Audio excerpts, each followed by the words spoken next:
кечиңиздер менен, кадырман замандаштар. Эфирде Кыргыз телекөрсөтүүсүнүн лидер аттуу программасы. Биздин бүгүнкү лидер Кыргыз Республикасынын азиздер жана дүлөйлөр коомунун төрагасы Калык Барктабасович Мамбетакунов.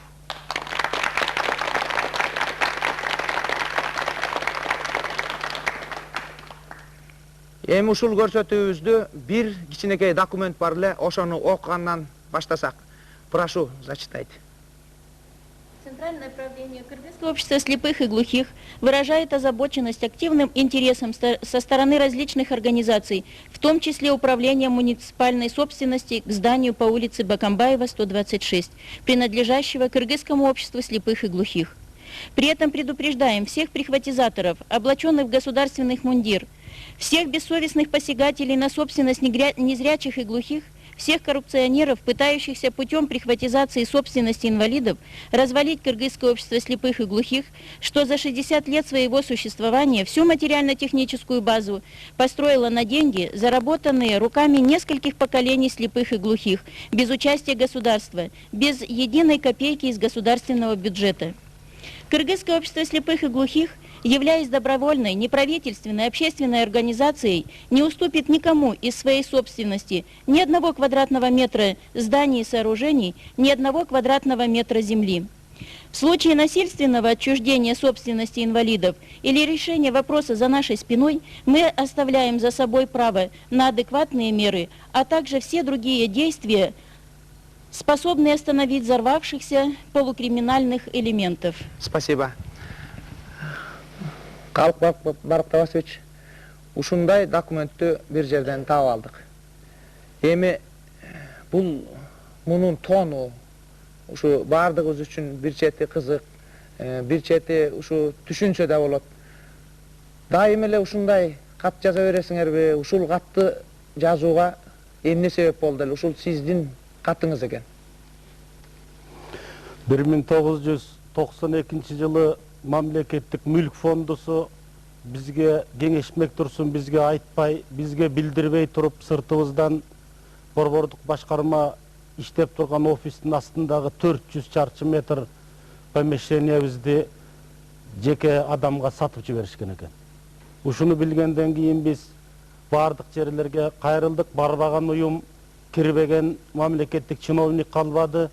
Кезинде Мамлекеттик мүлк фондусуна бул маселе боюнча сүйлөшкүсү да келбеди. Өкмөткө кайрылдым, президенттин аппаратына кайрылдым. Ошол кездеги жогорку кеңештин контролдук палатасынын жетекчиси Кубанычбек Идинов өтө ишмер, дурус киши, ушул киши комиссия түзүп берип, ошол комиссиянын жыйынтыгы менен 1 жылдан ашык убакыт аралыкта чуркап жүрүп, ушул менчигибизди кайрып алганбыз. Ал эми 1997 жылдын аягын күз айларында мен командировкага кеткен элем. Келсем, ушу мүлк фондусунан, муниципалдык башкармасынан өкүлдөр келип, борбордук башкармага ушул Бөкөнбаев көчөсүндөгү биздин имаратка 2 этаж имарат бар чакан. Ошонун документтерин бер деп сурашкан экен. Менин орун басарым Сыдыгалиев Владимир Токтогулович бербей, биз бул маселени председатель менен сүйлөшпөй туруп бере албайбыз, ошон үчүн күтө тургула десе, биз азыр барып айтчу жерге айтабыз, чоң жерден, салмактуу жерден бир звонок келет, бутуң үзүлгүчө өзүң бүт документтердин баарын алып келип бересиң деп опузалап кетишкен экен. Аны уккандан кийин анан ушул катты жазууга аракет кылдык, себеби бул ситуацияда айлана чөйрөдө эмне болуп атканын көрүп атабыз, билип атабыз. Ошон үчүн жалгыз эле коргонуу менен майыптардын менчигин сактап калыш кыйын болгондуктан мүмкүн болушунча аракет кылдык, ушу чабуулга өтүш керек болду. Анан ушул тондогу катты жаздык. Азыркы кезде ошондон бери тынчып турушат. Бирок башка тармактарда өнөр жайлардын баары таркалап, сатылып, алмаштырылып кетип аткан кезде биз коомдун кыйын абалына карабастан ондогон жылдар 10 ишкана иштеп келдик эле. 95-жылы Кара Суу шаарында депутат Мамат Орозбаевдин жардамы менен бекер жаңы имарат алып, ошол жерге кара суу үйрөтүү өндүрүштүк ишканасын ачтык. 95-жылы Ош шаарында түштүк дыйкан үйрөтүү өндүрүштүк ишканасын ачтык. Азыркы күндө 12 ишканабыз бар. Biz ушул менчиктерибиздин бардыгын көзүбүздүн карагындей сактап аракет кылып келе жатабыз. Мындан ары терең ишенебиз. Кыйындоо, төмөндө кечкеле боло бербейт. 3 жыл болобу, 5 жыл болобу, 10 жыл болобу Кыргыз мамлекетинин экономикасы да көтөрүлө турган күн бар. Ошол күндө Кыргызстанда жашаган көзү азиз, дүлөй дудук адамдарга биздин бүгүнкү күнгө чейинки куруп келген, бүгүнкү күндө сактап турган материалдык техникалык базабыз ошол элге кызмат кылабыз деп ишенебиз. Рахмат.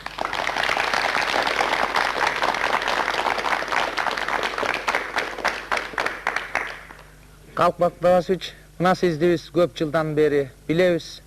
Өмүрүңүз жалаң эле күрөш менен өтүп келаткансыйт. Бир чети жалаң эле баягы коргонуудан тургандай, бирок ушу өмүр бою эле коргонуп келатасыңарбы, же бир кейде силер дагы эл катары башкалардын бир жакшылыгына көз арткан учуруңар да болобу? Ушундай болду беле? Биз байып адамдар башка адамдардын жакшылыктарына көз артпайбыз. Ошолор башка адамдарда жакшылык болсо, ошолордун ийгилиги болсо, биз кубанабыз. Коргонгондо баягы өзүбүздүн укуктарыбызды тебелеп тепсетип албайлы деп ушундан сактанабыз да, ушул боюнча коргонобуз. Керек кезде чабуулга өткөндө кездерибиз бар. Мисалы үчүн 1994-жылы бизге жогорку кеңеш салыкты мойнубузга салганда, дүлөй дудук азиз адамдардын баары ак үйдү тегеректеп жеңилдик сураганда, өкмөт биздин абалга түшүнүп сентябрь айында бир аз жеңилдик берди эле. Эми ал деле чабуул эмес, бул деле коргонуу. Рахмат.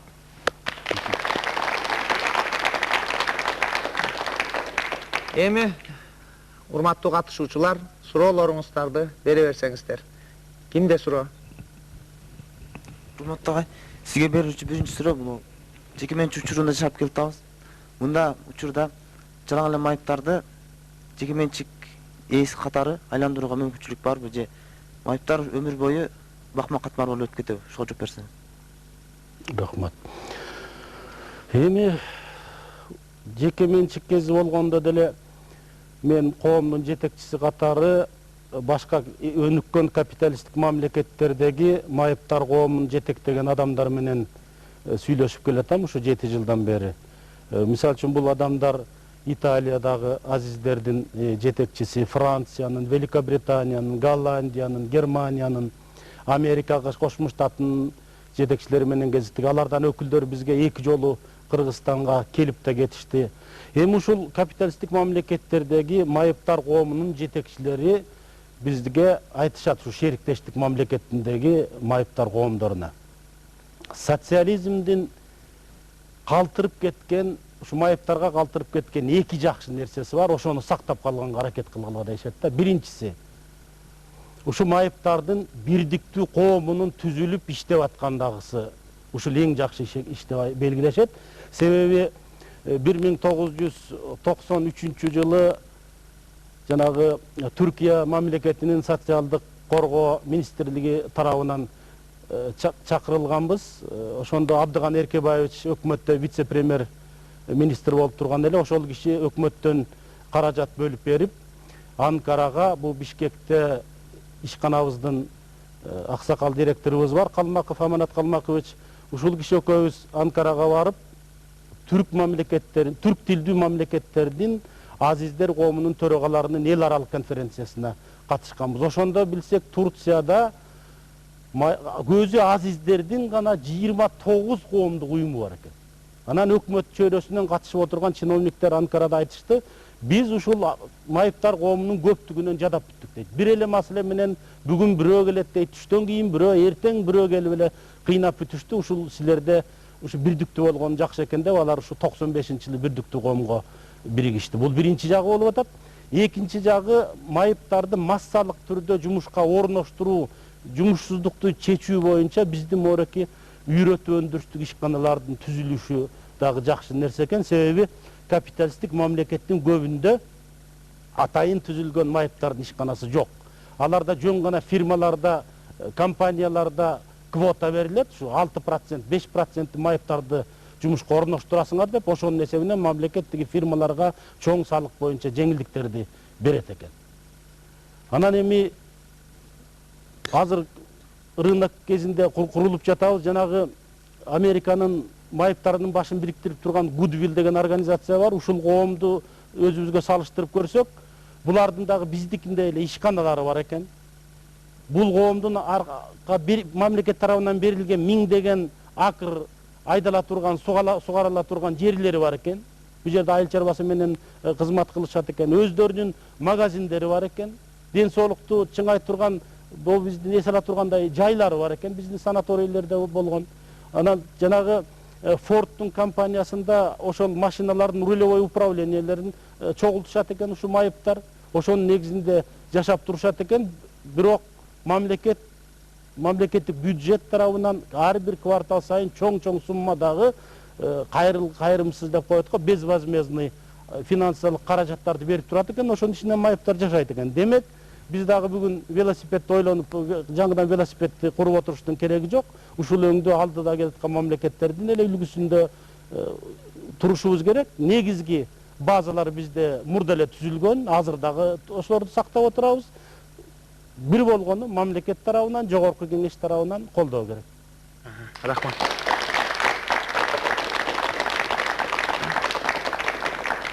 Эми уласаңыздар суроону.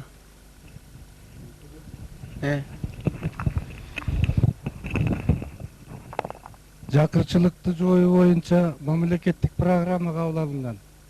Жакырчылыктын жакыры инвалидтер болуп эсептелет. Ушул программа ушу инвалидтердин ишин оңолот деп ойлойсузбу? Туура айтасыз. 11 февралда ушу үстүбүздөгү жылы 34 номери менен ушул чоң документке мамлекетибиздин президент Аскар Акаевич кол койду. Эми бул чоң программа экен. Бул программадагы бардык эле цифралар менен макулдей беришке мен өзүмдүн оюмча болбойт го. Себеби жанагы 60%тен өткөн Кыргызстандагы жакыр адамдардын ичинен 3 гана проценти майыптар деп көрсөтүлгөн экен. Ал эми жанагы 85 миң адамдын 70 гана проценти жакыр абалда жашап турушат деп жазылган экен да. Менин оюмча, мен майыптарды жерлеринде, райондор боюнча, айыл кыштактарда кыдырып карап жүрөм. Ушул 85 миң майыптын 96-97% жакырчылыктын абалында туруп жатышат. Эми көп нерселер бар экен. Жалпы бул жакырчылыкты 7-8 жылдын ичинде аягына чыгара жое коюш деген бул реальный эмес. Дагы өнүккөн мамлекеттерди карасак, ошол жакта деле канча бир проценти жакыр адамдар жашап турушат бүгүнкү күндө да.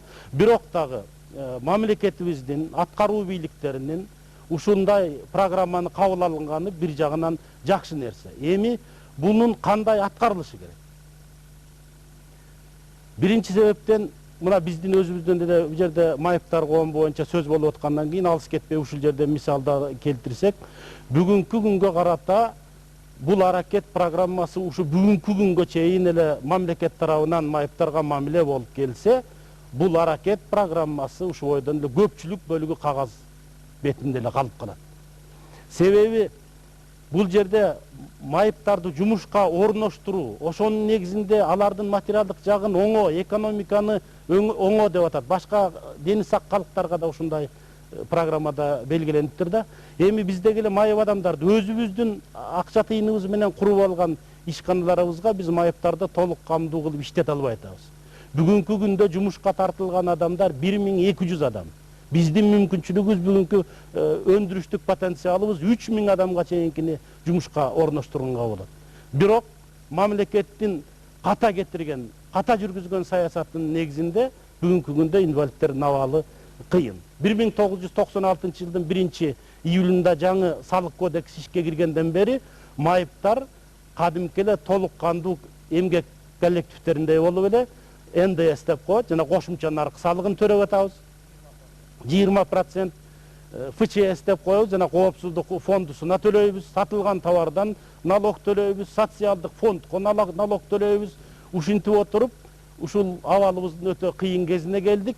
Дүйнө жүзүндөгү алыс мамлекеттерди айтпаганда дагы Советтер Союзунун составында турган 15 республиканын, шериктештиктин катмарына кирген 12 мамлекеттин ичинен Кыргызстан гана өзүнүн азиздеринен, өзүнүн дүлөй дудуктарынан салык алып атат бүгүнкү күндө. Мындан тышкары башка мамлекеттерде Россия болобу, жакын турган Казакстан, Өзбекстан болобу же Белоруссия болобу, булар базар экономикасы башталган 92-жылдан бери жыл сайын мамлекеттик бюджеттен ушу майыптарга жумуш орун сакталсын, ушу майыптарды жаңы майыптарды жумушка орноштургула деп 600 миңден 800 миң долларга чейин акчаны Украина, Белоруссия бөлүп келатат. Жаныбызда турган кошуна Казакстан 1997-жылы азиздер коомуна 600 миң, дүлөй дудуктардын коомуна 400 миң доллар беришти. Мындан ара Өзбекстанды карасак, баштап уюмдарды, областтык башкармаларды коомдун, азиздер дүлөйлөр коомунукун мамлекеттик бюджеттин эсебинен офис берип, мамлекеттин эсебинен айлыктарын төлөп берип жатышат. Санкт-Петербург, башка областтарын карасак, Россия Федерациясында ошол областтык бюджеттин, жергиликтүү райондук шаарлык бюджеттин эсебинен жумуш орун сактаганга акча бөлүп, ал тургай ошолор иштеген ишканалардын кейпи кетип баратат, ушуларды сактап калалы деп ошолорго капиталдык ремонт жүргүзгөнгө акча бөлүп ремонт кылып жатышат. Биз мамлекеттин бүгүнкү абалын түшүнөбүз, бирок ошого карабас түшүнөбүз, акчаны бекерден бекер бере кой деп да сурагандан да биз алыспыз.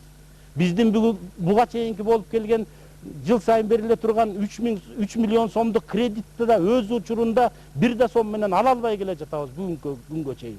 Ошон үчүн биздин бүгүнкү күндөгү өтүнүүчүбүз президентке дагы, өкмөткө дагы, урматтуу жогорку кеңешке дагы, мамлекет бизге башка шериктештиктин мамлекеттериндей бизге жардам бере албаган соң, жок дегенде ошо майыптар өздөрү тапкан акчаларды колдон жулуп албай, ошо майыптардын өзүнүн мындан аркы өнүгүшүнө калтырып кое турушса жакшы болор эле.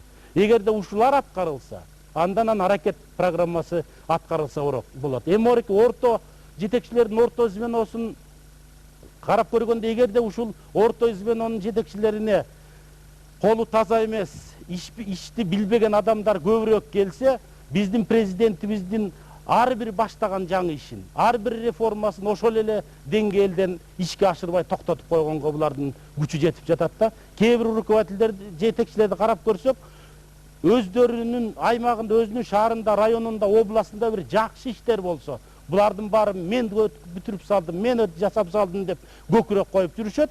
Ал эми ошо өздөрүнүн эле күнөөсү менен, ошол эле өздөрү, ошол адамдар башкарган жерлерде бир иштер жүрбөй калса, аткарылбай калса, жеңил желпи гана кол булгап, ак үйдү көздөй шылталап, президентти да элдин арасында уят кылган кездерин байкатабыз. Мындай болуп турса, аракет программасы аткарылбайт.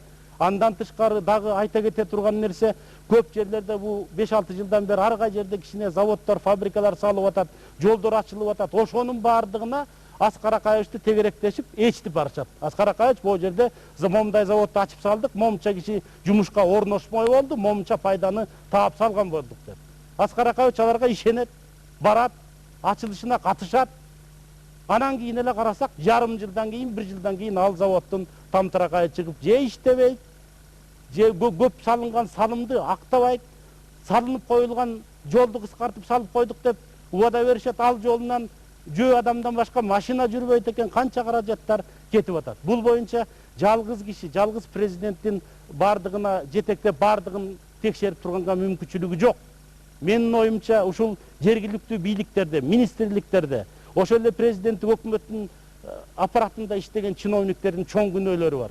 Ошолор ошол учурунда ошол ишканаларды барып текшерип, жарым жыл, 1 жыл өткөндөн кийин ошолорду карап, эмне үчүн булар иштебей калды, эмне үчүн баягы берген убадаңар аткарылбай калды деп бардыгын изилдеп келип, анан ошол жетекчиден таза күнөө кеткен болсо, ошонун терисин тескери сыйрып туруп президенттин алдына сүйрөп келишсе, ошондо жумуш кичине алдыраак жылат эле да. Анан бул эми аракет программасы аткарыш жалгыз өкмөттүн иши эмес, бул жалпы бүт ар бир тепкичте турган жетекчилердин баарыбыздын жумушубуз. Ошондой эле жалпы Кыргызстанда жашаган калктын аракети. Ошонун негизинде гана ушул улуттук программанын көпчүлүк бөлүгүн аткарсак болот деп ойлойм. Рахмат.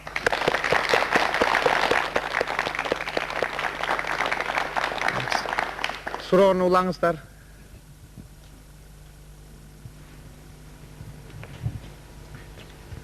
Сиздин хоббиңиз барбы?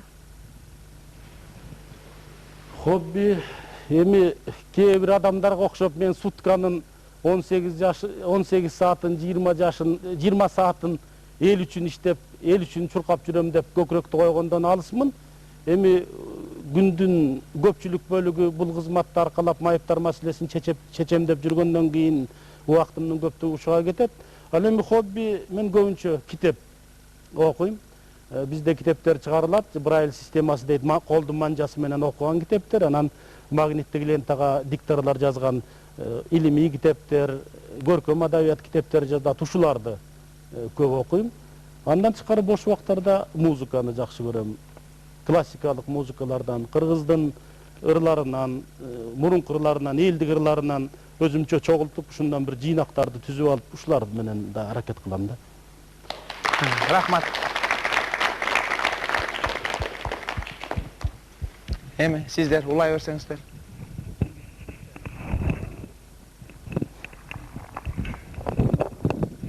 Соолор менен майыптардын арасындагы бактысыздардын катышын эсептеп көрдүңүз беле?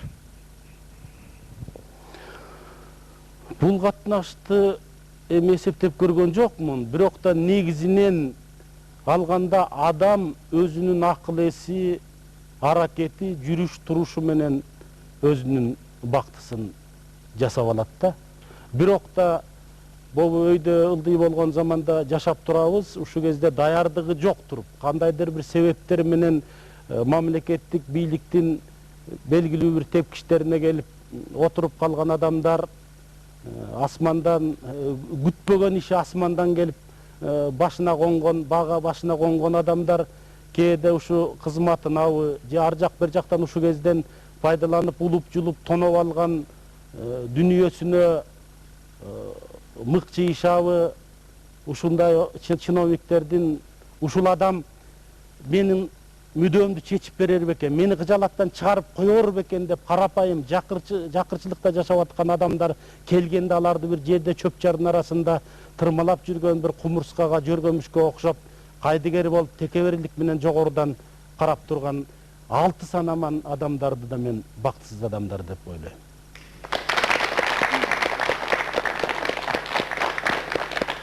Рахмат. Улаңыздар. Бүгүнкү коомдо экономикалык кризистин кесепети тийбеген эч кандай тармак жок деп ойлойбуз. Ошондой эле бул экономикалык кризистерге да катуу таасирин көрсөтүп атса керек да.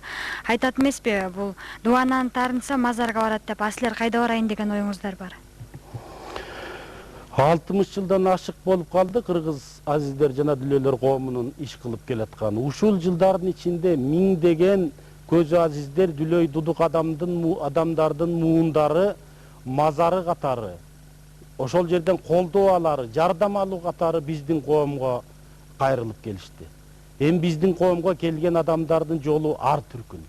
Мисалы үчүн 1997 жыл 17 мартта Кадамжайдагы Сурма комбинатынын шахтасында шахтанын администрациясынын күнөөсү боюнча авария болуп, 36 жаштагы Карабаев Бактыбек деген жигит эки көзүнөн ажырап калды. 3 баласы бар. Эми ушул жигит биздин коомго мүчө болуп кирди. Былтыр эле август айында Каракол шаарынын нан комбинатынын башкы инженери командировка келип, Бишкек шаарынан кайра ишине кетип баратып, балыкчынын астында жол кырсыгына кабылып, бул жигиттин дагы эки көзү бүгүнкү күндө көрбөй калып, бул адам дагы биздин коомго келет. Ал эми бүгүн жалпы көзү азиз, дүлөй дудук башка категориядагы майып адамдар кыйын күндө турабыз. Биз ушул кыйын күндө мазарыбыз катары, бизди колдой турган адамдар катары биз албетте Кыргызстандын калкына барабыз. Ошол калктын атасы болуп турган мамлекеттин башчысы президентибизге барып колдоо, жардам сурайбыз.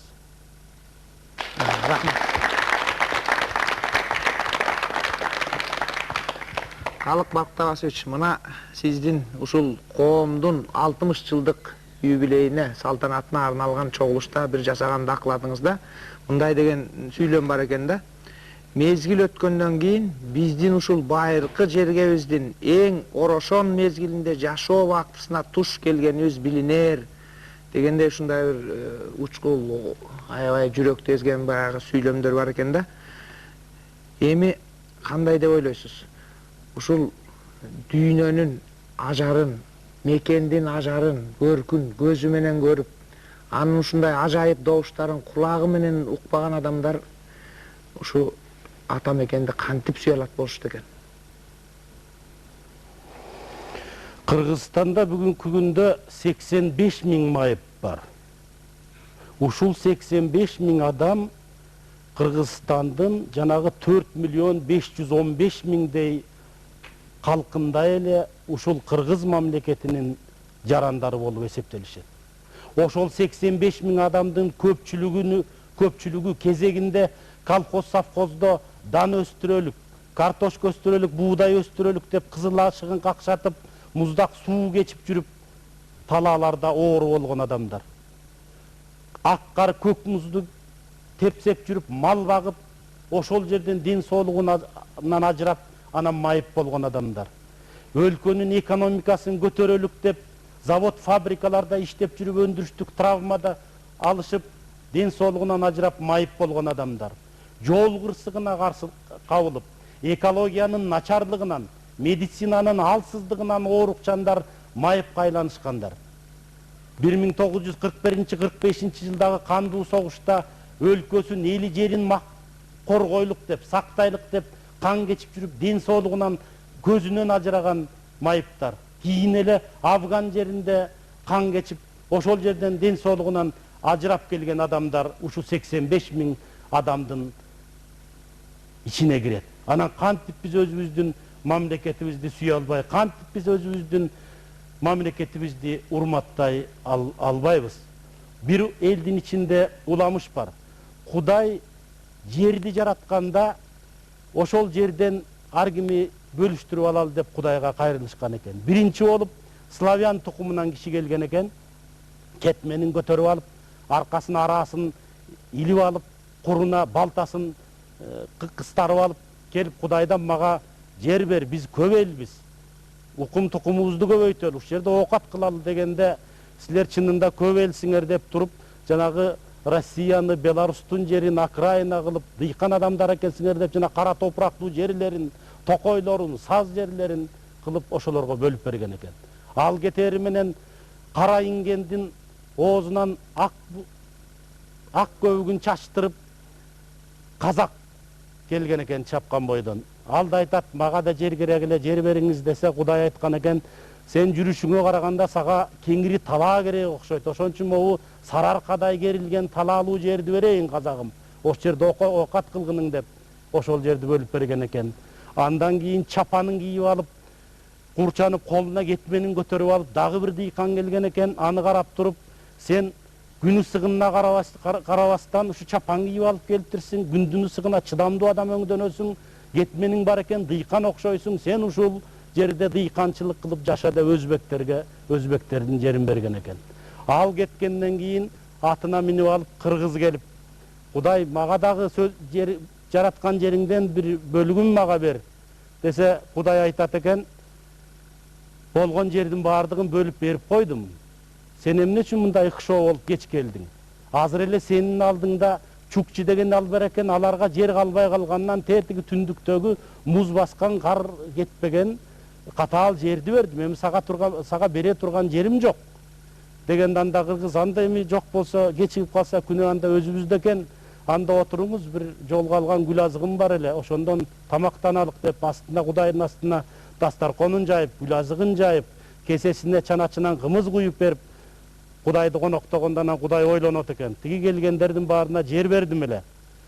Алар рахматка да жарабай, баары өзүнөн өзү болгон иштей кылып басып кете беришти. Ал эми бул кыргызга жер бербейм дегениме карабастан, ушинтип өзүнө жолун алган тамагын тең бөлүшүп мени сыйлап отурат. Муну куру кетиришим болбос деп, анан кыргызга, кыргызым, сенин ушул мүдөөңдү актайын, өзүмө деп калып калган бир жакшы жер бар эле. Тоо десе тоосу, аска десе аскасы, көл десе көлү, талаа десе талаасы, дарыя десе дарыясы бар. Кыштын күнү анча суук эмес, жайдын күнү анча күн кактаган ысык эмес жер бар эле. Ошол жерди сага берейин, ошол жерде тукум улап, улутуңар менен жашагыла деп, ушу Кыргызстандын жерин бизге берген экен. Демек, Кыргызстандын жери Кудай сүйгөн, Кудай жактырган жер. Ушул жерде баардыгыбыз биригип бардык жетекчилерге нысап берип, карапайым элдер ынтымактуу болуп, биргелешип киришип, ушу Кыргызстаныбызды сүйүп, Кыргызстанды урматтап, ушуну 20 жыл болобу, 30 жыл болобу, 50 жыл болобу, бир гүлдөгөн жакшы жерге, гүлдөгөн бир жакшы мамлекетке айландырып алсак жакшы болор эле. Рахмат.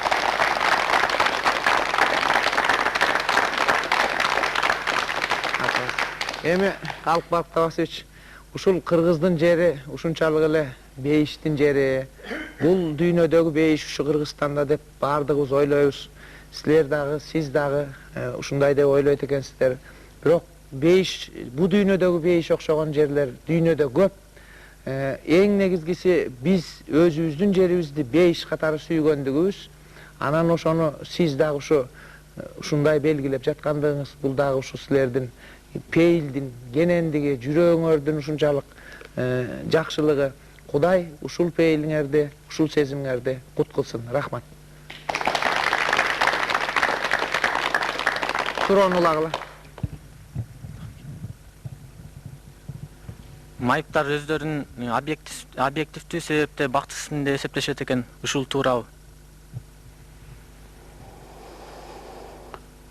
Тағанат адам баласы жерге келгенде, бул дүйнөгө келгенде 50 жаш болобу, Кудай Таала 80 жаш болобу, ушул жарлы жашты берип койсо, ошол 50 белгиленген жылдардын ичинде адам баласы оору сыркоого кабылбаса, өзүнө өзү ыраазы болуп, өзүнүн үй бүлөсүнө пайдасы тийип, өзүнүн калкына пайдасы тийип, карлыгы келгенде балдарынын, жаштардын сыйын көрүп, мөөнөтү жеткенде бул дүйнөдөн тынч өтүп кетсе, мындан арткан жакшы иш болбойт эле го. Бирок турмуштун закону ушундай экен, майыптар бар. Жана айтып кеттим, майыптардын санын эми бактылуу-бактылыш деп айтыш кыйын го. Биз мусулман болгондон кийин ислам динине, Куранга кайрылсак, Мухаммед пайгамбар айткан экен: адам баласына эмне азап берсем дагы, эмне деген ооруну берсем дагы, ошол адамдын жүрөгүндө жүрөгү кагып, жаны чыга элек болгондон кийин ошол оорчулуктун баарын көтөрөт деген экен. Демек биз көзүбүз жок деп муңайсак, бирөө колум жок, бирөө бутум жок деп муңайса, бирок жанагы Куранда айтылгандай андан оор майыптыктын башыбызга салып койсо, ага да чыдайт элек да. Ошон үчүн Кудайга тобо деп, ушу бүгүнкү абалыбызга дагы каниет кылып, мүмкүнчүлүгүбүзгө жараша турмушубузду жүргүзүп келе жатабыз. Рахмат. Эми Алыкбек Табасович, ушул сиз айтып аткан ойлордон мындай деген дагы тыянак чыгат да. Ушул дененин майыптыгы бул бир караса бак деген. Ушул 6 сан аман болуп туруп, акылсыздыгынан, ушул акылынын жетишсиздигинен, дараметтинин жоктугунан, ушул майыптардан жаман болуп, ушул дүйнөнүн эч бир жакшылыгын көрө албай, бактысыз болуп калган адамдар четтен чыгып атат. Анан буга караганда, бул баягы кемчилик кемтик эмес деген кыргыздын бир сөзү бар. Баягы жардылык кемтик эмеспи? Ошол өңдү бул дененин майыптыгы, бул дегеле адамдын майыптыгынын 1% дагы эмес деген ойдобуз. Сиздер дагы ушундай ойдо экенсиздер. Рахмат.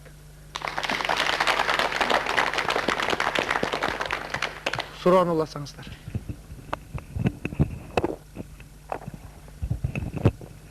Майыптарды унутуп калган мамлекетти, бийликти кандай деп мүнөздөйт элеңиз? Мамлекеттик маданияты, анын нравалык деңгээли, демократиялык деңгээли ошол мамлекеттик бийликтердин өзүнүн аймагында жашаган аялдарга, кары картаңдарга, майыптарга болгон мамилесинен улам өлчөнөт да. Эми бул ченем менен биздин кыргыз мамлекетин, эми биз өзүбүздүн проблемага токтолгондо, бул ченем менен өлчөгөндө биздин мамлекет бүгүн жакшы орунда деп мен айта албайм. Себеби жана буга чейин да айтып кеттим, азыр дагы кайталап коеюн. Кыргыз мамлекети жанагы өзүбүздөн өндүрүлгөн акчалардан, тыштан келген акчалардын кайда кеткен, кайда жок болгон, бирөө 60 миллионду урдап баса бериптир, бирөө ондогон миллион сом акчаларды оңго солго чачып жүргөндөр болуп атат. Ошол акчаларды чогулта албай, экономиканы оңой албай аткандан кийин, мен ойлойм 1996-жылы жедеп өкмөттүн шайы кеткен кезде ушу инвалидтерге салык салып койдуго деп ойлойм да. Анан эми мамлекеттерге инвесторлорду издеп жүргөн, кредиттерди издеп турган чиновниктерге бир жакшы аргумент болуп калды. Бүткүл дүйнөлүк банкага же болбосо эл аралык валюта фондусуна барып кайрылганда ушу Кыргызстан жакшы жашай албай калдык. Бизге дагы жакшы кредит бергиле.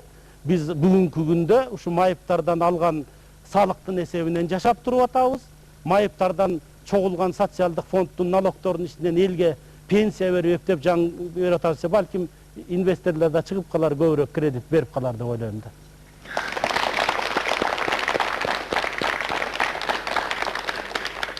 Ошол себептен эле ушу четтен ушу бир неме өндүрүп калат го деп эле силер баягы катуураак талашпай турат көрүнөсүздөр го анда.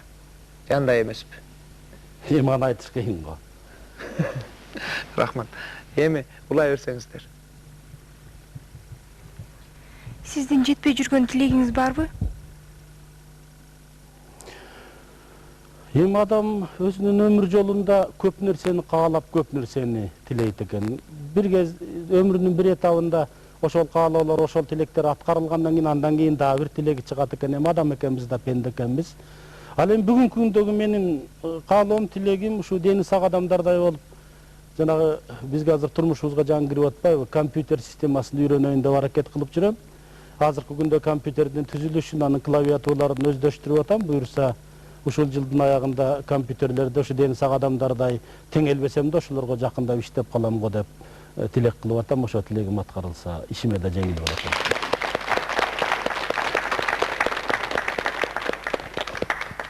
Улагыла.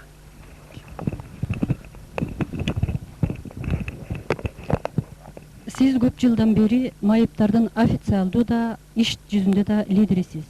Өзүңүз майып болуп, майыптардын лидери болгуча, 6 саны аман болуп, алардын ичинде эл катары эле бирөө болуп жүрө бергеним артык деп ойлодуңуз беле?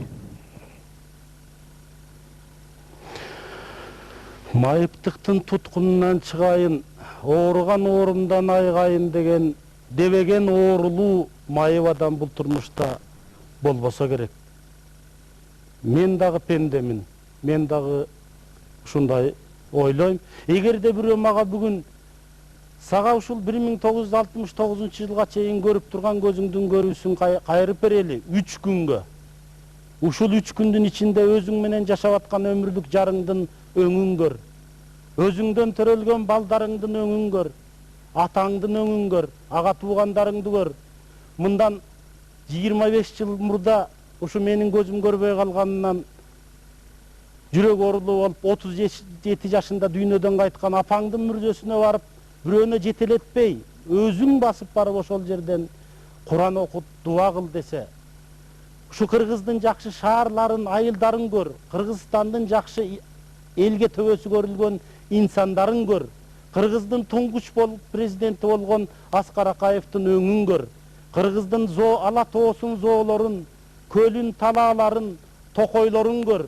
Анан ошол 3 күндөн кийин сени жердин түбүнө түшүрүп, ошол жерден өмүр бою чыккыс кылып, ошо тачкага жанагы жердин урудасын салып ары сүйрөп, бери сүйрөп, өмүрүң өткөнчө ошол жерде жүрөсүң десе, мен бүгүн бир ирмемге ойлонбой туруп макул дер элем.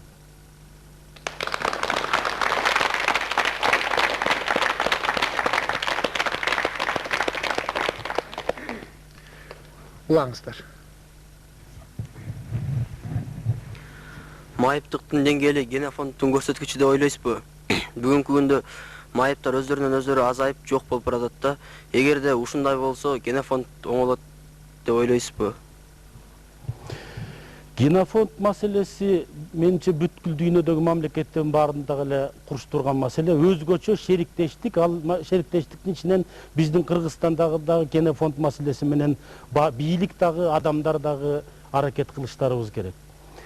Бүткүл дүйнөлүк саламаттык сактоо уюму бар, ВОЗ деп коет. Ушунун методикалык эсеби бар. Ушул методикалык эсеби боюнча алар ондогон жылдан бери бул ишти жүргүзүп атат.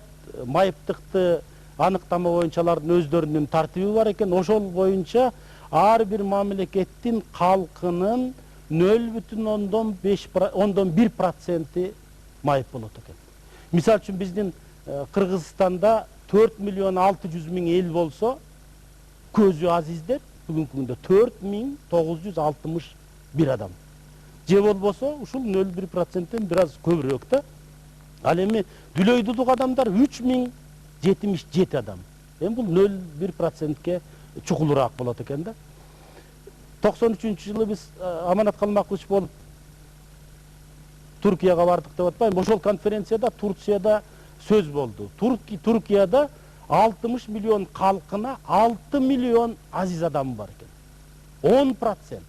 Биз таң калып, эмне үчүн мындай деп сурасак, көрсө баягы совет бийлигинде айгып кеткен, жок болуп кеткен оорулар, трахома да башка өтө оор оорулар Туркияда бар экен. Ошонун негизинен көп адамдар көздөрүнөн ажырап төрөлүшөт экен. Бул бир тарабы, экинчи тарабы кандаш нике. Ушу кандаш никеден майыптыкта өтө көп экен. Анан дагы бир себеби, мисал үчүн бир үй бүлөдө көзү көрбөгөн азиз бала уул төрөлсө, бойго жеткенден кийин, эми биздин көзүбүз өткөндөн барыбыз мусулманбыз да. Көзүбүз өткөндө бул балабыз эмне оокат кылат, сенин кызың бар, ошо кызыңды бер тууган болгондон кийин. Эптеп эки бакыр бир тукур болсо оокат болсун деп эле тууганынын кызын алып берип бир үй бүлө түзүп коет экен. Демек андан төрөлгөн бала дагы майыптыкка келип атат да. Андай турмуш эми бизде Кыргызстанда дагы күйөөсү көрбөгөн, аялы көрбөгөн үй бүлөлөр бар. Төрөлгөн балдары, ден соолуктары абдан жакшы. Жакшы үй бүлөлөр, балдары жакшы өсүп атат. Бирок ошолордун ичинде дагы тукум куучулук барбы, ошондон улам кээ бирөөлөрдө ушул майып балдар, көзү көрбөгөн балдар дагы төрөлүп калган кездер бар да. Мен эми улуу сөздө уят жок деп ошол жигиттерди, ошол келиндерди чакырып алып кезигип кээде сүйлөшөмүн да. Эми баягы азыр медицинанын күчү келип турат. Баягы илгерки кезде Кудай берип атат, ошон үчүн балалуу болуп атабыз деген калды да эми азыр. Баланын ден соолугу кандай болот, медицина айтып берет. Ал бир тарабынан, экинчи тарабынан биринчи бала төрөлгөндө, көз көрбөй төрөлгөндөн кийин экинчи, үчүнчү, төртүнчү баланы төрөп эмне кереги бар?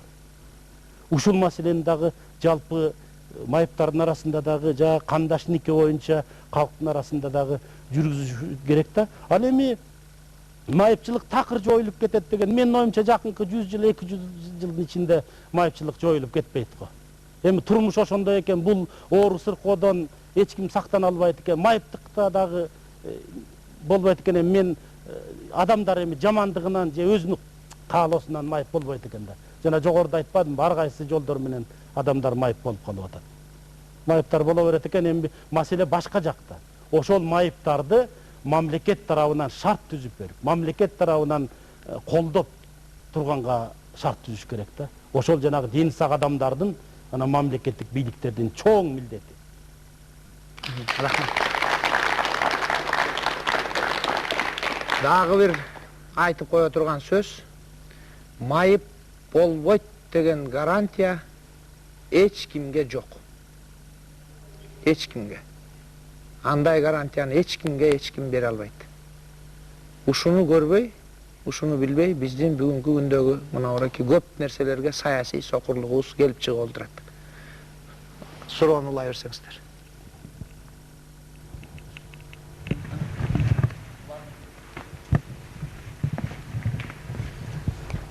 Азыркы жашоодо, азыркы турмушта сиздердин аткарып жаткан иште, сиздин коомуздун аткарып жаткан иштери жөнүндө жана келечекте максаттары жөнүндө айта кетсеңиздер. Эми азыркы кезде биз жана айтып кеттим, ишканаларыбыздын бардык техникаларыбыздын баарын бүгүнкү күндө сактап туруп атабыз. Мүмкүнчүлүгүбүзгө жараша иштерибизди аткарып атабыз. Жанагы эл керектелип аткан матрастар, жууркандар, шейшептер, май тазалоочу фильтрлердин бардык түрү, тиги Москвич, Жигули, Волга, Икарус, Мерседес, теплоход, тиги комбайндардын, жүк ташуучу КАМАЗдардын бардыгын ушу бизде чыгарабыз. Кагаз тиркеген папкалардагы бизде чыгат. Электропатрондор, карандаштар бизде чыгат. Актай турган, сырдай турган, кийим тазалай турган, бут кийимди майлай турган щеткалардын бардыгы бизде чыгат. Мүмкүнчүлүгүбүзгө жараша ушуларды чыгарып жатабыз. Бүгүнкү күндөгү эң чоң биздин убактыбызды алып аткан, биздин шайыбызды кетирип аткан эле иш ушул 1996-жылдагы налог кодексине киргизилген жанагы кошумча нарк салыгынан ажыроо, социалдык фондко төлөнгөн нарктан ажыроо, ушуну менен гана азыр алек болуп жүрүп атабыз. Кудай ушу депутаттарга бир акылдарын көбөйтүп, жөндөмдүүлүктөрүн, ишкерликтерин көбөйтүп, ушу март айы болобу, апрель айы болобу ушу бизге бир жеңилдик берсе, Кудай алдында, адамдар астында ушуларга бир чоң рахматыбызды айтат элек.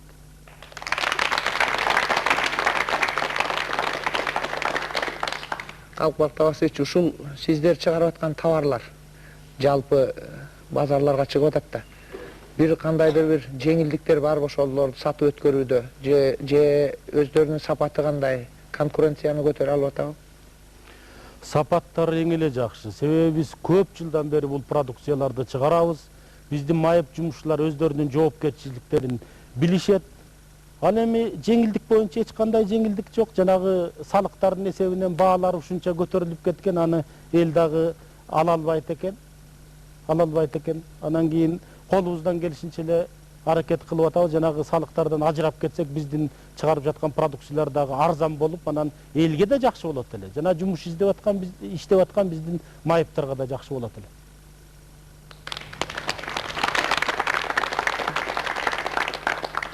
Суроо. Улагыла. Баарын бергиле суроо. Мен сизге бере турган суроом, бакыт деген эмне? Бакыт дегенге кандай түшүнөсүз? Бакыт дегенге бир сөз менен жооп бериш кыйын го, себеби бунун мааниси эң күчтүү сөз. Менин оюмча, эгерде адам оору сыркоодон, сары санаадан алыс болуп, бөөдө кырсыктан тышкары болсо, уйкусу тынч болсо, өзүнүн үй бүлөлүк турмушунда бейкутчулук болуп, ишинде ийгилик болсо, ошондо адам бактылуу деп эсептейм.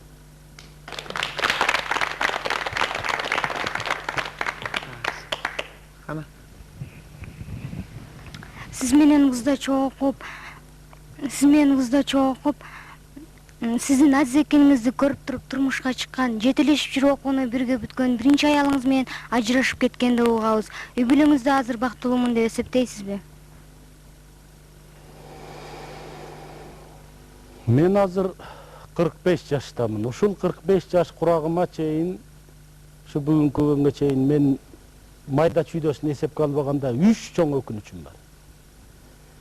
Биринчи өкүнүчүм жана айтып кеттим, 8 балалуу болуп, ошо балдардын улуусу да, уулдан да жалгызы мен болуп, оорунун айынан 69-жылы көзүм көрбөй калганда, ошону көтөрө албай жүрөгү ооруга кабылып, 37 жашында 73-жылы каза болгон апам Майрашты эстеп өкүнөм.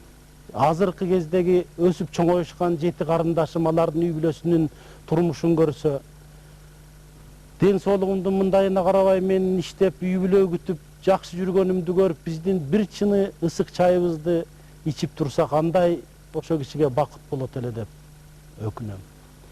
Экинчи өкүнүчүм, жанагы көчөдө жүргөн ууру кескилерге, аракештерге, жалкоолорго, өзүнүн үй бүлөсүнө, өзүнүн туугандарына, өзүнүн элине пайдасы тийбей, ысыгы тийбей жүргөн адамдарга берген ден соолуктун бир үзүмүн эмне үчүн мага бербей койду экен деп өкүнөм. Үчүнчү өкүнүчүм, ушул биринчи никеге эмне үчүн макул дедим экен, эмне үчүн ушул биринчи никеге бардым экен деп өкүнөм. Бир себеби жаштыгыбыздан болсо керек, себеби үйлөнгөндө ал 18 жаштан өтүп калган, мен 19 жашта элем. Турмуштун ар жак бир жагын ачуу таттуусун биле элек кезде үйлөндүк. Экинчи себеби оор адам менен, бөтөнчө майып адам менен бирге жашаш, анын турмуштагы оордугун, кыйынчылыгын аркалап тең бөлүп көтөрүш, буга адамдын баары чыдай бербейт. Буга адамдын адамы, чыдайт. Бүгүнкү күндө ушул оор адамдар менен, майып адамдар менен жашап жүргөн, алардын кубанычын кошо бөлүшүп, азабын кошо көтөрүшүп жүргөн дени сак эркек, аял адамдарга мен чын дилимден таазим кылам. Ал эми ошол биринчи никемден калган эки кызым Раушан Рахаттыналардын өсүшүнө ушул 17 жылдан бери колуман келишинче аракет кылдым, аракет кылып жүрөм. Көп аталардан дурусураак аракет кылдым го деп ойлоймун. Бирок дагы өз ичимден ушул аталык сезимди ушуларга жакын жүрүп бере албадым, жакын жүрүп тарбияладым деп ушул эки кызымдын астында күнөөм бар. Ал эми азыркы турмушум мына 16 жылдан бери жашап атабыз. Бул үй бүлөмдө дагы кызым, 6 класс окуп аткан уулум бар. Кыргызда макал бар, аял жакшы, эр жакшы деген. Эгерде кызматтан чарчап, кыйналып келгенде жаркылдап ачык кабагы менен өмүрлүк жарың тозуп алып турса, үйдө бардык ирети менен турса, кийген кийимиң таза болуп, көңүлүң өсүп турса, ишиң дагы илгерилеп, мансабың дагы өсөт экен. Мен азыркы турмушума, азыркы үй бүлөлүк турмушума жөн эле ыраазы эмесмин, мен өтө ыраазымын.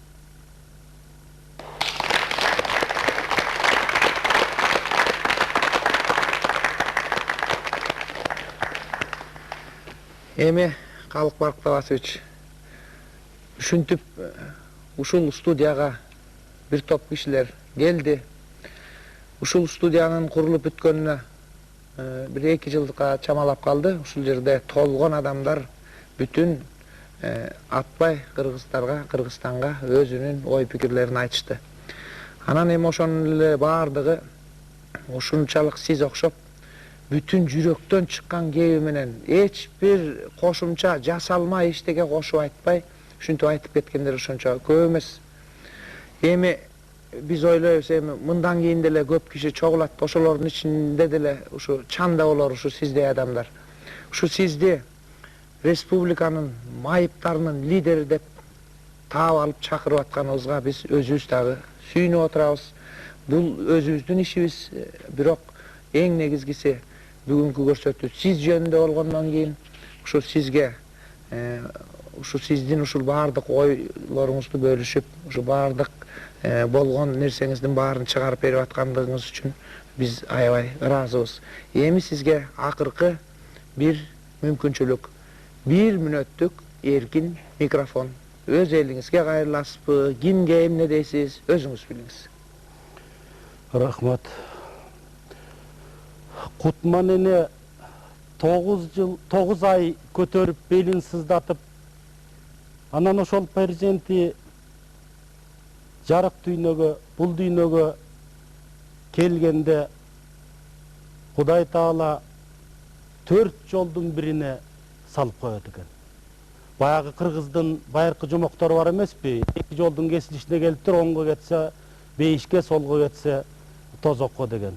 Мен ушу документалдык материалдарды көп окудум. Өзүмдү курчаган адамдарды, өзүмдөй болгон майып адамдардын турмуштарын анализдеп көрсөм, жомоктогудай 2 эмес, менимче 4 жол бар экен.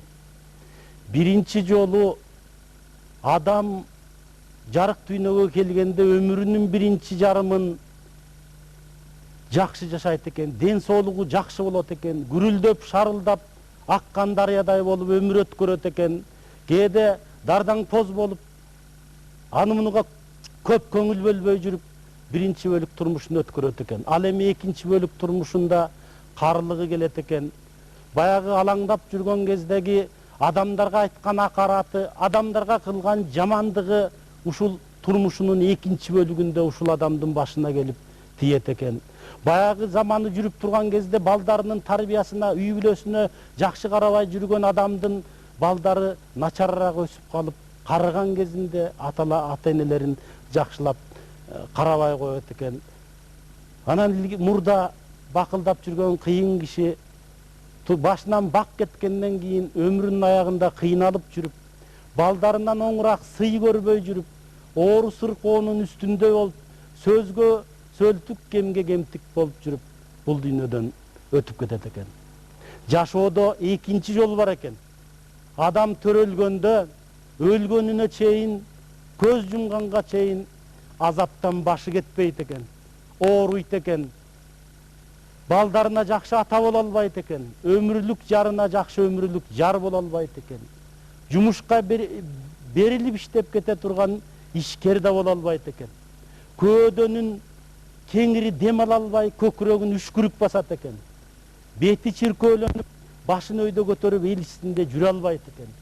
Ушинтип кыйналып жүрүп дүйнөдөн өтүп аркасында азаптын жыты кайгынын изи калып өтүп кетет экен. Үчүнчү жол бар экен жашоодо. Төрөлгөндөн кыйналып, азабын тартып, жашай алмет болуп, ошо балдарымды багайын, ошолорду чогултайын деп, өзүнө карабай, ошо балдарым, ошол аялым, ошо ага тууганым, ошол элим деп чуркап жүрүп, кыйналып өмүрүнүн биринчи жарымын өткөрөт экен.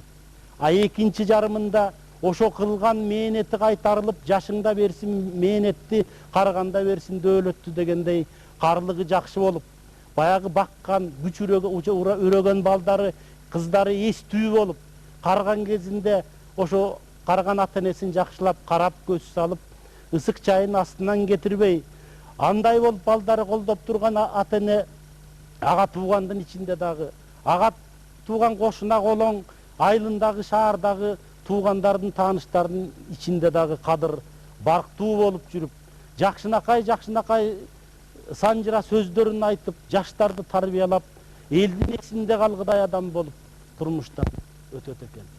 Төртүнчү жол бар экен. Адам төрөлгөндөн кийин бирок өтө аз адам ушул жолго Кудай Таала түшүрөт экен. Бул төртүнчү жолго түшкөн адам эң жаман дегенде орто турмушту, жакшы дегенде ортодон өйдө турмушту өткөрөт экен. Өзүнүн балдары болот экен, ден соолуктары жакшы болот экен, жүргүзгөн иши алгырлуу болот экен, элге жагат экен, балдарына жагат экен, жакшынакай калып, жакшынакай каадасы менен дүйнөдөн өтүп кетет экен.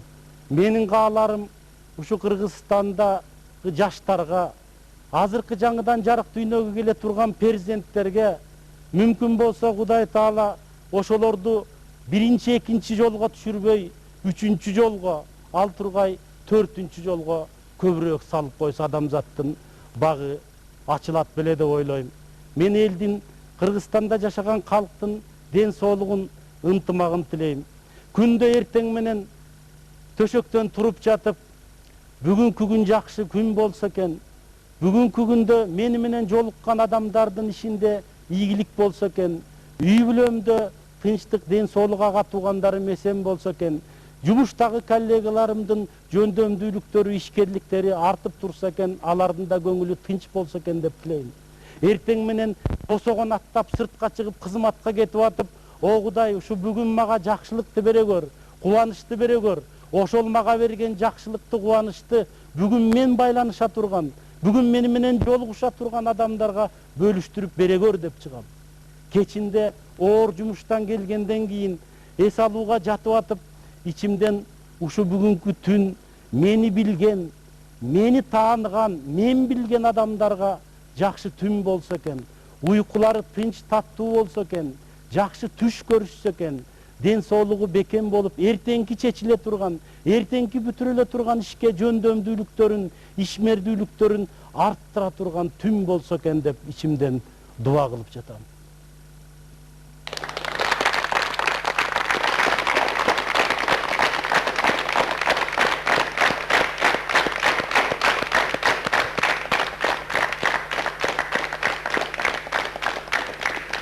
Калык Балктабасович, сизди майыптардын лидери деп чакырганбыз. Сиз жекеле майып эмес.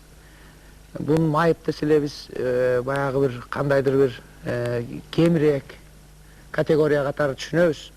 Бирок кыргыздын мен деген атуулдарынын бири катары көрүп олтурабыз.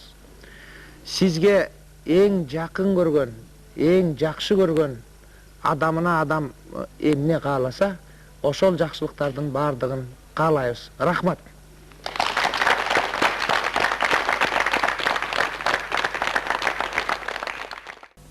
Жок, анткени ал лидер, эл башы, иш башы, идея башы, лидер бардык жерде лидер.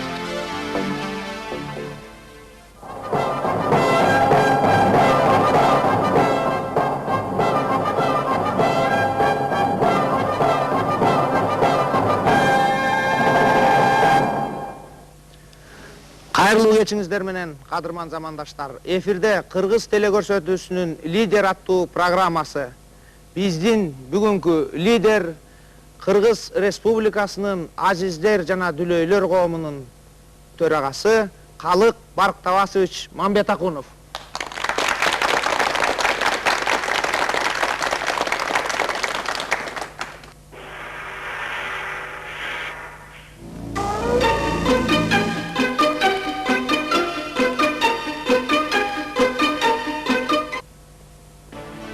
Мамлекеттик чүмбөт жамынган бардык прихватизаторлорго, азиздер менен дүлөй дудуктардын менчигине кол салган бардык абийирсиздерге, майыптардын менчигин прихватташтыруу жолу менен азиздер менен дүлөй дудуктардын республикалык коомун талкалоого аракет жасаган бардык коррупционерлерге эскертүү жасайбыз. Биздин коом өзү жашаган 60 жыл ичинде өзүнүн бардык материалдык техникалык базасын мамлекеттин катышуусусуз, мамлекеттик бюджеттен бир тыйын албай азиздер менен дүлөй дудуктардын бир нече муунун колу менен курган. Биздин коом өз менчигиндеги 1 да квадрат метр үйдү, 1 да квадрат метр жерди эч кимге бербейт. Биздин менчикке ким күч менен кол салууга аракет кылса, азынап кеткен жарым криминалдык элементтерди токтотуунун жолун сөзсүз табабыз. Ушундай документтү бир жерден таап алдык. Дайым эле ушундай кат жаза бересиңерби? Ушул катты жазууга эмне себеп болду эле? Ушул сиздин катыңыз экен. 1992 жылы мамлекеттик мүлк фондусу бизге кеңешмек турсун, бизге айтпай, бизге билдирбей туруп сыртыбыздан борбордук башкарма иштеп турган офистин астындагы 400 чарчы метр помещениябызды жеке адамга сатып жиберишкен экен. Ушуну билгенден кийин биз бардык жерлерге кайрылдык, барбаган уюм кирбеген, мамлекеттик чиновник калбады. Кезинде мамлекеттик мүлк фондусуна бул маселе боюнча сүйлөшкүсү да келбеди. Өкмөткө кайрылдым, президенттин аппаратына кайрылдым. Ошол кездеги жогорку кеңештин контролдук палатасынын жетекчиси Кубанычбек Идинов өтө ишмер, дурус киши, ушул киши комиссия түзүп берип, ошол комиссиянын жыйынтыгы менен 1 жылдан ашык убакыт аралыкта чуркап жүрүп, ушул менчигибизди кайрып алганбыз. Калык Барктабасович Мамбетакунов 45 жашта, 16 жашында күтүүсүз оорудан азиз болуп калган. Кыргыз мамлекеттик университетинин тарых факультетин кызыл диплом менен бүтүргөн. 4 баланын атасы. Эмгек жолун азиздер менен дүлөй дудуктардын Пржевальскийдеги ишканасында жумушчу болуп баштап, директордун орун басарлыгына чейин көтөрүлгөн.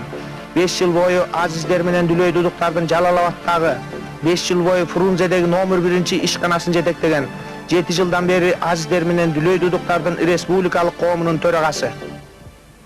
Барктабасович, мына сизди биз көп жылдан бери билебиз. Өмүрүңүз жалаң эле күрөш менен өтүп келаткансыйт. Бир чети жалаң эле баягы коргонуудан тургандай. Бирок ушу өмүр бою эле коргонуп келатасыңарбы? Же бир кээде силер дагы эл катары башкалардын бир жакшылыгына көз арткан учуруңар да болобу? Ушундай болду эле. Биз байып адамдар башка адамдардын жакшылыктарына көз артпайбыз. Ошолор башка адамдарда жакшылык болсо, ошолордун ийгилиги болсо, биз кубанабыз. Коргонгондо баягы өзүбүздүн укуктарыбызды тебелеп сетип албайлы деп ушундан сактанабыз да, ушул боюнча коргонобуз. Керек кезде чабуулга өткөн да кездерибиз бар. Мисалы үчүн 1994-жылы бизге жогорку кеңеш салыкты мойнубузга салганда дүлөй дудук азиз адамдардын баары ак үйдү тегеректеп жеңилдик сураганда өкмөт биздин абалга түшүнүп сентябрь айында бир аз жеңилдик берди эле. Эми ал деле чабуул эмес, бул деле коргонуу. Рахмат.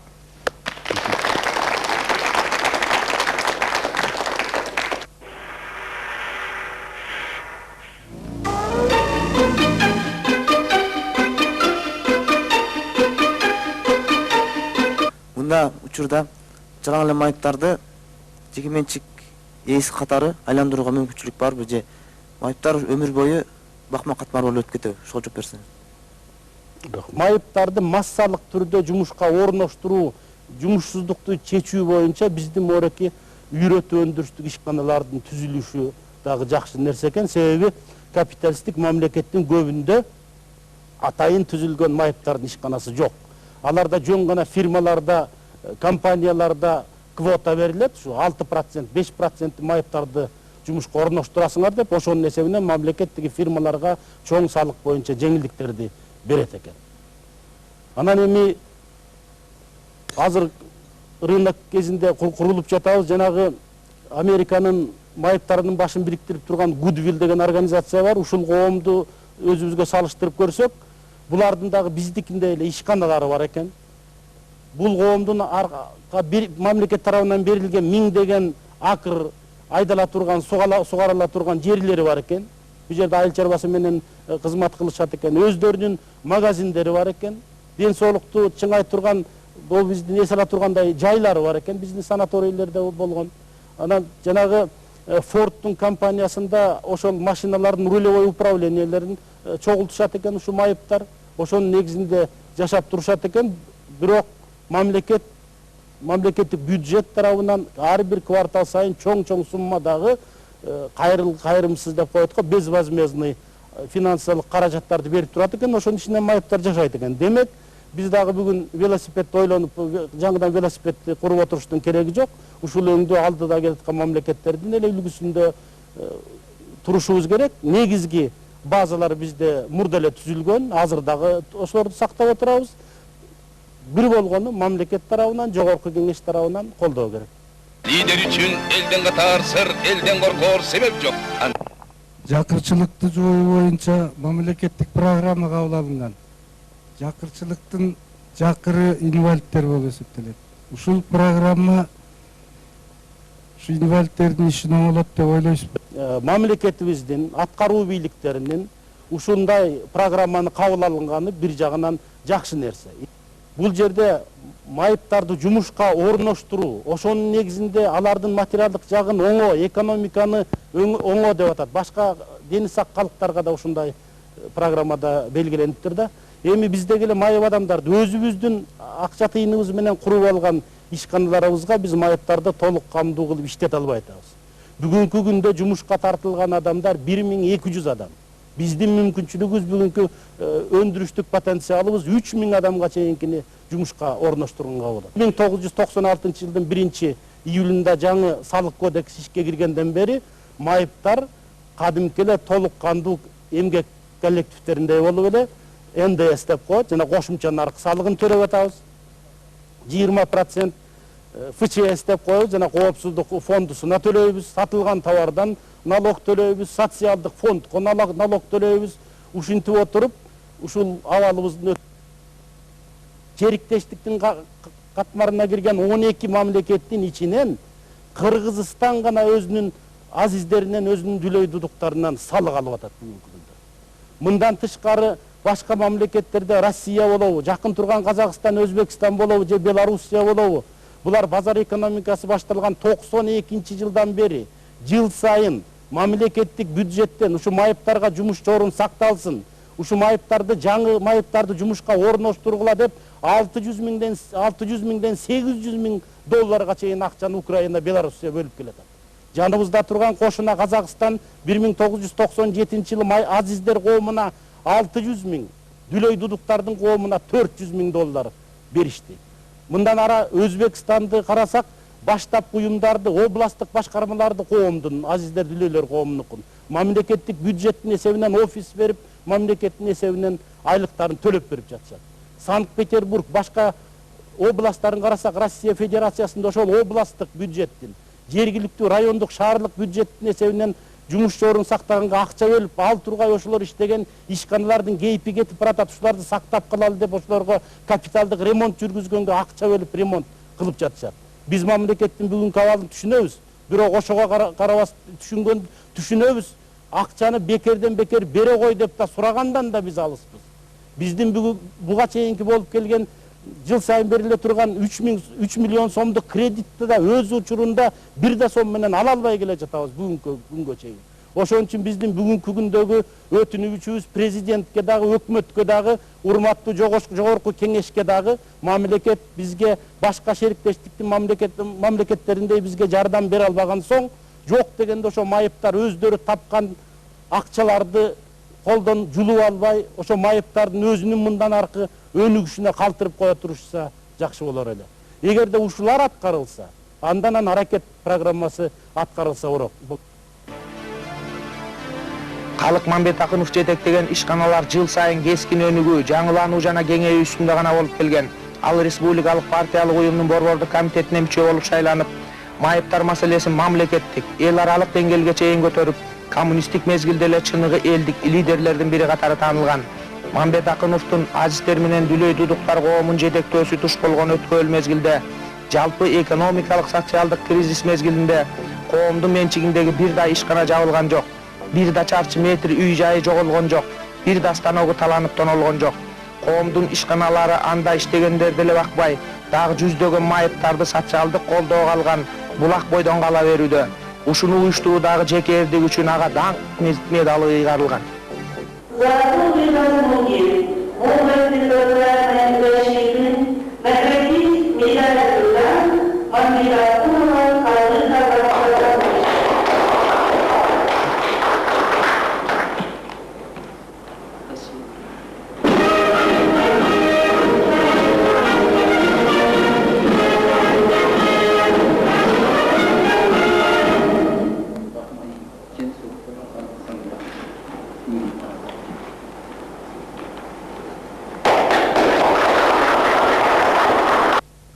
Сиздин хоббиңиз барбы? Ал эми бүгүнкү күндөгү менин каалоом, тилегим ушу дени сак адамдардай болуп, жанагы бизге азыр турмушубузга жаңы кирип атпайбы, компьютер системасын үйрөнөйүн деп аракет кылып жүрөм. Эми кээ бир адамдарга окшоп мен сутканын 18 саатын, 20 саатын эл үчүн иштеп, эл үчүн чуркап жүрөм деп көкүрөктү койгондон алысмын. Эми күндүн көпчүлүк бөлүгү бул кызматты аркалап майыптар маселесин чечем деп жүргөндөн кийин убактымдын көптүгү ушуга кетет. Ал эми хобби мен көбүнчө китеп окуйм.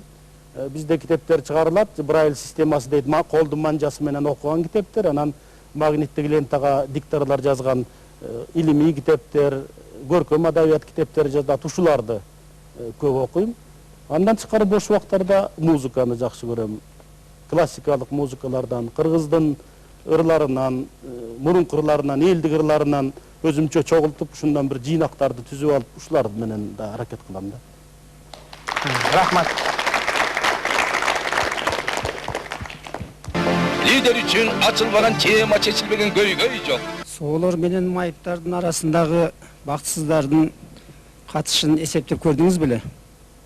Бул катнашты эсептеп көргөн жокмун, бирок да негизинен алганда адам өзүнүн акыл эси, аракети, жүрүш турушу менен өзүнүн бактысын жасап алат да.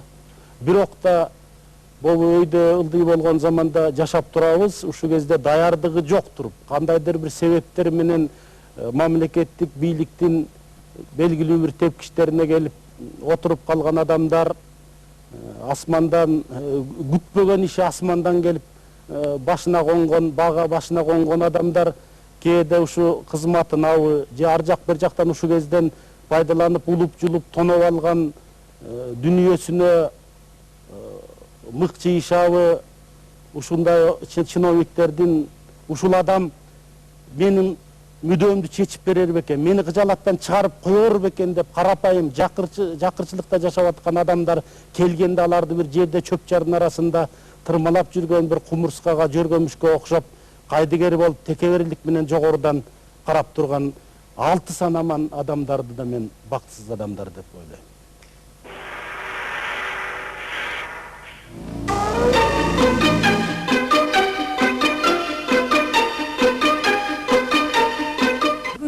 Бүгүнкү коомдо экономикалык кризистин кесепети тийбеген эч кандай тармак жок деп ойлойбуз. Ошондой эле бул экономикалык кризистерге да катуу таасирин көрсөтүп атса керек да. Айтат эмеспи, бул дубанан таарынса мазарга барат деп. Силер кайда барайын деген оюңуздар бар? Бүгүн жалпы көзү азиз, дүлөй дудук, башка категориядагы майып адамдар кыйын күндө турабыз. Биз ушул кыйын күндө мазарыбыз катары, бизди колдой турган адамдар катары биз албетте Кыргызстандын калкына барабыз. Лидер үчүн берилбеген суроо, айтылбаган жооп жок. Бактыбасович, мына сиздин ушул коомдун 60 жылдык юбилейине, салтанатына арналган чогулушта бир жасаган дакладыңызда мындай деген сүйлөм бар экен да. Мезгил өткөндөн кийин биздин ушул байыркы жергебиздин эң орошон мезгилинде жашоо убактысына туш келгенибиз билинер дегенде ушундай бир учкул, аябай жүрөктү эзген баягы сүйлөмдөр бар экен да. Эми кандай деп ойлойсуз? Ушул дүйнөнүн ажарын, мекендин ажарын көркүн көзү менен көрүп, анын ушундай ажайып добуштарын кулагы менен укпаган адамдар ушу ата мекенди кантип сүйө алат болушту экен?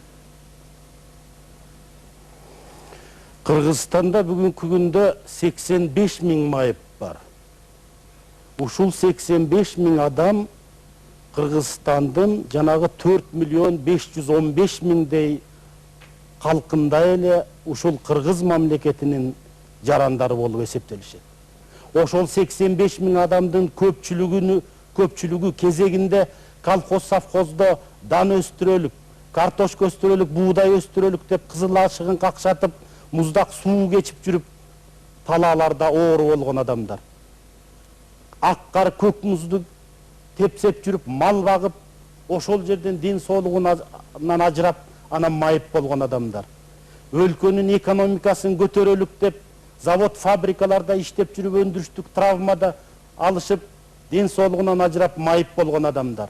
Жол кырсыгына каршы кабылып, экологиянын начарлыгынан, медицинанын алсыздыгынан оорукчандар майыпка айланышкандар. 1941-45 жылдагы кандуу согушта өлкөсүн, эли жерин коргойлук деп, сактайлык деп кан кечип жүрүп, ден соолугунан көзүнөн ажыраган майыптар. Кийин эле Афган жеринде кан кечип, ошол жерден ден соолугунан ажырап келген адамдар ушу 85 000 адамдын ичине кирет. Анан кантип биз өзүбүздүн мамлекетибизди сүйө албай, кантип биз өзүбүздүн мамлекетибизди урматтай албайбыз? Майыптар өздөрүн объективдүү себепте бактысыз деп эсептешет экен. Ушул туурабы?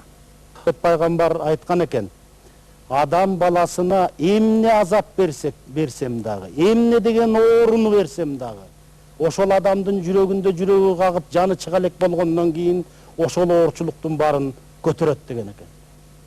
Демек биз көзүбүз жок деп муңайсак, бирөө колум жок, бирөө бутум жок деп муңайса, бирок жанагы Куранда айтылгандай андан оор майыптыктын башыбызга салып койсо, ага да чыдайт элек да. Ошон үчүн Кудайга тобо деп, ушу бүгүнкү абалыбызга дагы каниет кылып, мүмкүнчүлүгүбүзгө жараша турмушубузду жүргүзүп келе жатабыз. Рахмат. Сиз көп жылдан бери майыптардын официалдуу да, иш жүзүндө да лидерисиз.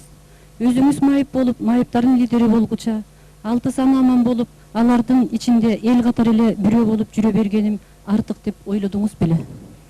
Майыптыктын туткунунан чыгайын, ооруган оорумдан айгайын деген дебеген оорулуу майып адам бул турмушта болбосо керек. Мен дагы пендемин, мен дагы ушундай ойлойм. Эгерде бирөө мага бүгүн сага ушул 1969 жылга чейин көрүп турган көзүңдүн көрүүсүн кайрып берели 3 күнгө. Ушул 3 күндүн ичинде өзүң менен жашап аткан өмүрлүк жарыңдын өңүн көр. Өзүңдөн төрөлгөн балдарыңдын өңүн көр. Атаңдын өңүн көр, ага туугандарыңды көр. Мындан 25 жыл мурда ушу менин көзүм көрбөй калганынан жүрөк оорулуу болуп 37 жашында дүйнөдөн кайткан апаңдын мүрзөсүнө барып, бирөөнө жетелетпей, өзүң басып барып ошол жерден Куран окут, дуа кыл десе, ушу Кыргыздын жакшы шаарларын, айылдарын көр, Кыргызстандын жакшы элге төбөсү көрүлгөн инсандарын көр, Кыргыздын туңгуч болуп президенти болгон Аскар Акаевдин өңүн көр, Кыргыздын ала тоосун, зоолорун, көлүн, талааларын, токойлорун көр. Анан ошол 3 күндөн кийин сени жердин түбүнө түшүрүп, ошол жерден өмүр бою чыккыс кылып, ошо тачкага жанагы жердин урудасын салып, ары сүйрөп, бери сүйрөп, өмүрүң өткөнчө ошол жерде жүрөсүң десе, мен бүгүн бир ирмемге ойлонбой туруп макул дер элем. Көрбөгөн билет көз баркын, майып көйгөйүн майып билет. А бирок аны 6 саны амандарга ким жеткирет? Угуп туруп керең болгондорго, көрүп туруп көр болгондорго ким жеткирет? Биз эч качан оорубайбыз, майып болбойбуз деген адамдардын адамдык, элдин элдик касиети болобу? Биздин эл болсо нарк кегедер, журт болсо түбү түптүү, көрбөгөнүбүздү көргөзгөн, укпаганыбызды угузган, кемтигибизди толтурган Калык Мамбет Акуновдой эр жигиттер абийири бетиндеги, ар намысы көөдөндөгү, ысыгы жүрөктөгү, жылуусу боорундагы. Азыркы жашоодо, азыркы турмушта сиздердин аткарып жаткан иште, сиздин коомуздун аткарып жаткан иштери жөнүндө жана келечекте максаттары жөнүндө айта кетсеңиздер. Кезде биз жана айтып кеттим, ишканаларыбыздын бардык техникаларыбыздын баарын бүгүнкү күндө сактап туруп атабыз. Мүмкүнчүлүгүбүзгө жараша иштерибизди аткарып атабыз. Жанагы эл керектелип аткан матрастар, жууркандар, шейшептер, май тазалоочу фильтрлердин бардык түрү, тиги Москвич, Жигули, Волга, Икарус, Мерседес, теплоход, тиги комбайндардын, жүк ташуучу КамАЗдардын бардыгын ушу бизде чыгарабыз. Кагаз тиркеген папкалардагы бизде чыгат. Электропатрондор, карандаштар бизде чыгат. Актай турган, сырдай турган, кийим тазалай турган, бут кийимди майлай турган щеткалардын бардыгы бизде чыгат. Мүмкүнчүлүгүбүзгө жараша ушуларды чыгарып жатабыз. Лидер, эл башы, иш башы, идея башы, лидер бардык жерде лидер. Сиз менен узда чогулуп, сиздин азиз экениңизди көрүп туруп турмушка чыккан, жетелешип жүрүп окууну бирге бүткөн биринчи аялыңыз менен ажырашып кеткенди угабыз. Үй бүлөңүздө азыр бактылуумун деп эсептейсизби? Мен азыр 45 жаштамын. Ушул 45 жаш курагыма чейин, ушу бүгүнкү күнгө чейин мен майда чүйдөсүн эсепке албаганда 3 чоң өкүнүчүм бар. Биринчи өкүнүчүм жана айтып кеттим, 8 балалуу болуп, ошо балдардын улуусу да уулдан да жалгызы мен болуп, оорунун айынан 69-жылы көзүм көрбөй калганда ошону көтөрө албай жүрөгү ооруга кабылып, 37 жашында 73-жылы каза болгон апам Майрашты эстеп өкүнөм. Азыркы кездеги өсүп чоңоюшкан 7 карындашым алардын үй бүлөсүнүн турмушун көрсө, ден соолугумдун мындайына карабай менин иштеп, үй бүлө күтүп, жакшы жүргөнүмдү көрүп, биздин бир чыны ысык чайыбызды ичип турсак, андай ошо кишиге бакыт болот эле деп өкүнөм. Экинчи өкүнүчүм, жанагы көчөдө жүргөн ууру кескилерге, аракештерге, жалкоолорго, өзүнүн үй бүлөсүнө, өзүнүн туугандарына, өзүнүн элине пайдасы тийбей, ысыгы тийбей жүргөн адамдарга берген ден соолуктун бир үзүмүн эмне үчүн мага бербей койду экен деп өкүнөм. Үчүнчү өкүнүчүм, ушул биринчи никеге эмне үчүн макул дедим экен, эмне үчүн ушул биринчи никеге бардым экен деп өкүнөм. Бир себеби жаштыгыбыздан болсо керек, себеби үйлөнгөндө ал 18 жаштан өтүп калган, мен 19 жашта элем. Турмуштун ар жак бир жагын ачуу таптуусун биле элек кезде үйлөндүк. Экинчи себеби оор адам менен, бөтөнчө майып адам менен бирге жашаш, анын турмуштагы оордугун, кыйынчылыгын аркалап тең бөлүп көтөрүш, буга адамдын баары чыдай бербейт. Буга адамдын адамы чыдайт. Бүгүнкү күндө ушул оор адамдар менен, майып адамдар менен жашап жүргөн, алардын кубанычын кошо бөлүшүп, азабын кошо көтөрүшүп жүргөн дени сак эркек, аял адамдарга мен чын дилимден таазим кылам. Ал эми ошол биринчи никемден калган 2 кызым Раушан, Рахаттын алардын өсүшүнө ушул 17 жылдан бери колуман келишинче аракет кылдым, аракет кылып жүрөм. Көп аталардан дурусураак аракет кылдым го деп ойлоймун. Бирок дагы өз ичимден ушул аталык сезимди ушуларга жакын жүрүп бере албадым, жакын жүрүп тарбияладым деп ушул 2 кызымдын астында күнөөм бар. Ал эми азыркы турмушум, мына 16 жылдан бери жашап атабыз. Бул үй бүлөмдө дагы кызым, 6 класс окуп аткан уулум бар. Кыргызда макал бар, аял жакшы, эр жакшы деген. эгерде кызматтан чарчап кыйналып келгенде жаркылдап ачык кабагы менен өмүрлүк жарың тозуп алып турса, үйдө бардык ирети менен турса, кийген кийимиң таза болуп көңүлүң өсүп турса, ишиң дагы илгерилеп, мансабың дагы өсөт экен. Мен азыркы турмушума, азыркы үй бүлөлүк турмушума жөн эле ыраазы эмесмин, мен өтө ыраазымын.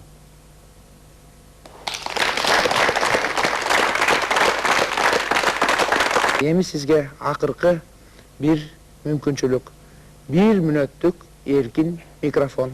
Мен элдин, Кыргызстанда жашаган калктын ден соолугун, ынтымагын тилейм. Күндө эртең менен төшөктөн туруп жатып, бүгүнкү күн жакшы күн болсо экен, бүгүнкү күндө мени менен жолуккан адамдардын ишинде ийгилик болсо экен, үй бүлөмдө тынчтык, ден соолук ага туугандарым эсен болсо экен, жумуштагы коллегаларымдын жөндөмдүүлүктөрү, ишкерликтери артып турса экен, алардын да көңүлү тынч болсо экен деп тилейм. Эртең менен босогон аттап сыртка чыгып кызматка кетип атып, о Кудай, ушу бүгүн мага жакшылыкты бере көр, кубанычты бере көр. Ошол мага берген жакшылыкты, кубанычты бүгүн мен байланыша турган, бүгүн мени менен жолугуша турган адамдарга бөлүштүрүп бере көр деп чыгам. Анда эмесе,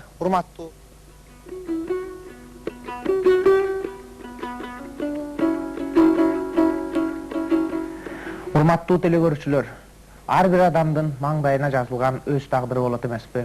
Ошончо да тың, күчтүү адамдарга айрыкча көбүрөөк түйшүк, көбүрөөк кайгы, көбүрөөк азап жазылат көрүнөт маңдайына.